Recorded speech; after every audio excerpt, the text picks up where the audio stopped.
If you think that you need a dedicated 3D modeling software when, let's say, you want to modify or change an STL file, then that's not true, guys. And in this video, I will be proving you the same. So this is one of the model, which is nothing but the base of a lamp that I want to modify based on the light I have. And the biggest problem with this model is this middle portion and the dia of this hole. So let me quickly make those changes so that, I achieve the desired result. So first of all, let me click on it and go here in scale. And what I'm going to do here is I am going to make sure that this option is unchecked. And I am going to increase the Z height. Since my light itself is 20 mm, so I'm going to make it 25. Alright, this is going to give me a little bit height to play with. Now the next thing I'm going to do is I am going to reduce the height of this middle part. For that, I'm going to use modifier. For that, let's go here on the left hand side and click this part. Now I am going to make a right click and then click on add part. Now from here, I am going to add cylinder and then let's click OK. Now let's modify the cylinder value to the size that I want, and this needs to be 68.1 in my case. Alright, and this one as well, 68.1. Now one more thing I want to do is I want to make this 20, and let's make a right click on it, and that's all. Now I just made click outside. Now I am going to perform Boolean operation. For that, first of all, let's click here on the left hand side and make a right click and then click on center. Same we need to do here. And I am very positive, or I am very confident on both these parts, because cylinder is definitely symmetric, and same goes for this lamp base.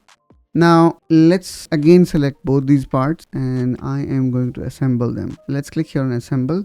Now we need to choose both of the part to create a reference. Alright, so I am going to select this part and this part. Now here is the distance of 2.2. Let's make it 0. Now once we have made it 0, this is what we need to perform the Boolean operation. Now let's click here on Boolean, and I am not going to union, but I am going to subtract, and then here we can see how it look. So it says that donut is the A, which is true, and generic cylinder is the B. You can also swap them if you want, but I think we want to do A minus B, which is donut minus the cylinder. Now let's click here, execute, and I definitely do not want to keep original model, and there you go. So you can see I have made the exact size that I need to install my light. Now after making these adjustments or changes, this part is ready to get printed. And in this way, guys, I have made this part ready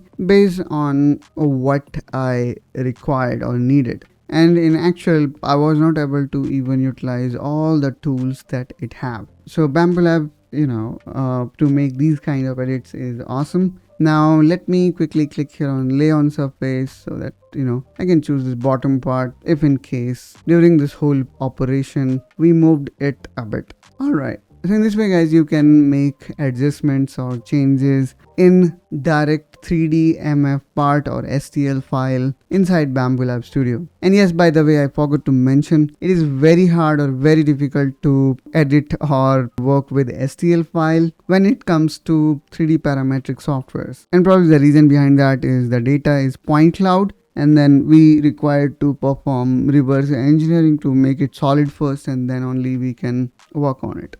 So that's all, guys, from my side in this video. And in this way, guys, we have also saved multiple steps. Hope that you find this helpful and informational. If so, then please make sure you subscribe to Engineering Pritam for more such content. And I will catch you soon for more such topics related to engineering. And I will catch you soon with one such another video. Till then, you take care and bye-bye.